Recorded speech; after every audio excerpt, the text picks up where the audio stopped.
जेव्हा कधी आपल्याला जेवण बनवायचा कंटाळा आलेला असतो आणि त्याचबरोबर असं काही बनवायचं असतं जेणेकरून घरातील सगळ्याच मंडळींचं पोट भरेल, तर त्यावेळेस तुम्ही अशा प्रकारे एकदा रेसिपी नक्की करून पहा। मिक्सरच्या भांड्यामध्ये इथे मी एक मोठ्या आकाराचा उकडलेला बटाटा घेतलेला होता। त्यामध्ये थोडंसं पाणी घालून अशा प्रकारे मिक्सरला याचं बारीक वाटण करून घ्यायचं आहे। आता सेम त्याच बटाट्याच्या मिश्रणामध्ये आपल्याला 1 वाटी गव्हाचं पीठ घ्यायचं आहे।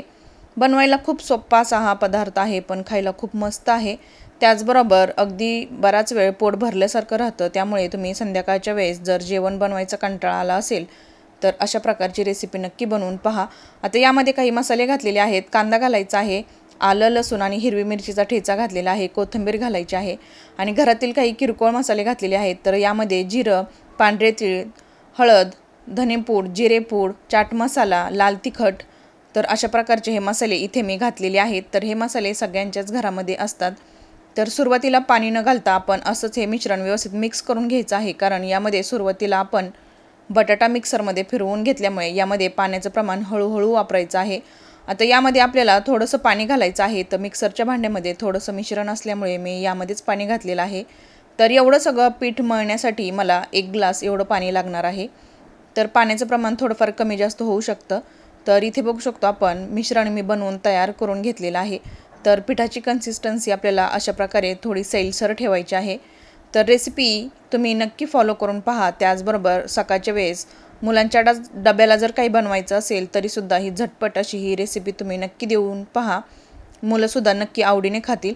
तर आता नाश्ता बनवण्यासाठी आपल्याला इथे गॅसवरती एक तवा गरम करत ठेवायचा आहे। तव्याला तेलाने ग्रीस करून घ्यायचं आहे आणि आपण जे सुरुवातीला बॅटर बनवून घेतलेलं त्यातील 2 मोठ्या पळी अशा प्रकारे बॅटर घालायचं आहे। गॅसची फ्लेम मीडियम ठेवायची आहे आणि मीडियम फ्लेमवरती आपल्याला अशा प्रकारे व्यवस्थित पसरवून घ्यायचं आहे। जास्त पातळसुद्धा पसरवायचं नाही आणि जास्त जाडही ठेवायचं नाही, मीडियम स्वरूपामध्ये आपल्याला अशा प्रकारे पसरवून घ्यायचं आहे, जेणेकरून आपल्याला हा नाश्ता दोन्ही बाजूनी छान मस्त असा भाजला जाईल। तर नाश्ता अगदी हलका होतो, त्याचबरोबर अगदी मऊसुद्धा होतो। त्यामुळे ही रेसिपी नक्की करून पहा। बऱ्याच वेळा काय होतं की आपल्याला जेवण बनवायचा कंटाळा आलेला असतो आणि काहीतरी पटकन बनवायची इच्छा असते। तर अशा वेळेस तुम्ही पीठ न मळता अगदी झटपट असे हे पराठे बनवू शकता, जे खायला खूप मस्त आहेत आणि अशा वेळेस बनवल्यानंतर जेवण बनवायचा आपल्याला त्रासही होत नाही। तर ही रेसिपी तुम्ही नक्की ट्राय करून पहा। आवडली तर चॅनेलला लाईक आणि सबस्क्राईब करायला विसरू नका। त्याचबरोबर तुम्हाला माझ्या चॅनेलवरती कोणत्या रेसिपीज बघायला आवडतील हे सुद्धा मला कमेंट करून नक्की सांगा।